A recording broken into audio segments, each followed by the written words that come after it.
In a previous video, I talked about the up and down bobbing issue with the DJI Osmo Pocket 3. While 3-axis gimbals do a great job stabilizing rotational movements, they can't compensate for translational movements. As a result, when recording walking videos, you end up with noticeable up and down bobbing, which is just a natural consequence of human gait. Now, many people have pointed out that action cameras, like the DJI Osmo Action 5 Pro, can handle this bobbing effect better thanks to their advanced Electronic Image Stabilization algorithms. And this makes sense. Action cameras use not only gyro data to stabilize rotational movement, but they also use accelerometer data to smooth out translational movements along the X, Y, and Z axes. On the other hand, the Osmo Pocket 3 lacks any kind of telemetry data, so any electronic image stabilization you do in post relies only on image analysis, which isn't nearly as effective. So I decided to put things to the test and see just how much difference there really is in the bobbing motion when comparing the Osmo Pocket 3 to the Osmo Action 5 Pro. To do that, I mounted both cameras on a mini tripod and went for a walk. Check out these clips from both cameras. Pay close attention to the amount of up and down motion, and let's see if you notice any difference. I'll share my own thoughts afterwards.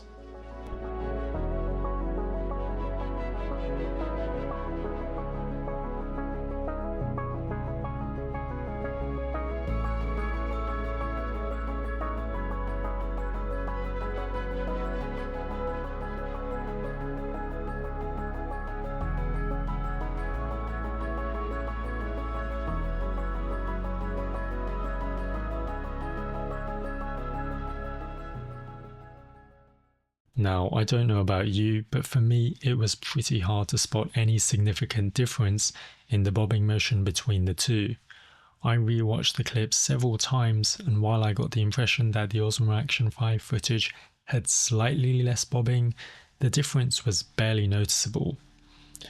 And it kind of got me thinking, these action cameras and stabilization algorithms would have a really hard time dealing with the up and down motion during slow walking.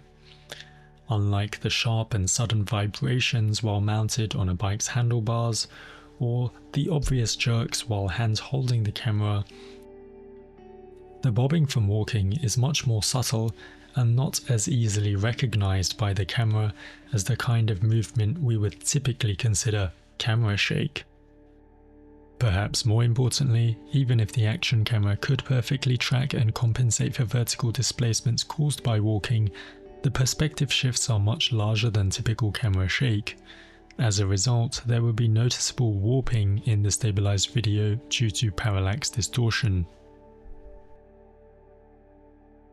While action cameras may not show a huge advantage in reducing bobbing while handheld, they perform significantly better when used as wearable cameras. Take a look at this comparison between footage from a backpack-mounted Osmo Pocket 3 and a backpack-mounted Osmo Action 5 Pro. Here, the differences are much more obvious. The bobbing motion from the Osmo Pocket 3 feels jerky and abrupt, while the Osmo Action 5 produces a much smoother motion that doesn't look as robotic.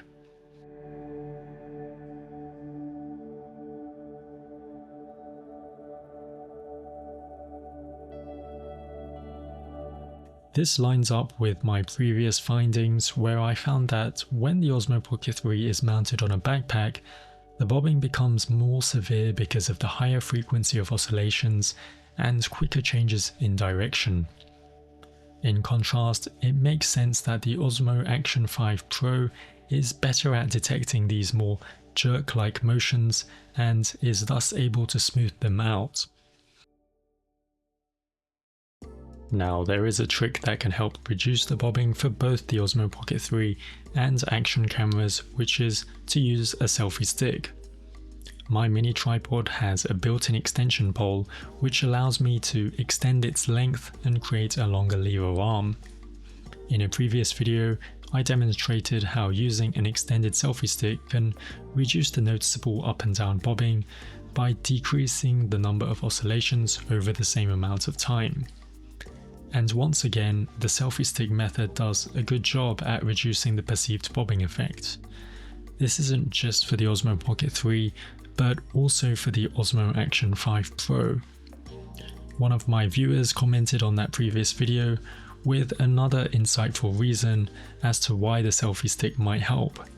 They pointed out that by making these vertical displacements and timings more random and less rhythmic, we as viewers don't find it as noticeable or irritating. Overall, I don't think reduced bobbing is a strong enough reason to swap out the Osmo Pocket 3 for an action camera, since the differences are minimal during typical use.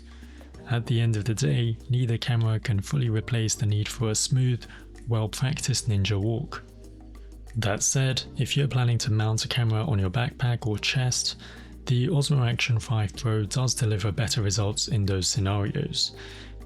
But outside of those specific cases, the advantages of mechanical stabilization with the Osmo Pocket 3 far outweigh the benefits of gyro and accelerometer-backed electronic image stabilization in most situations.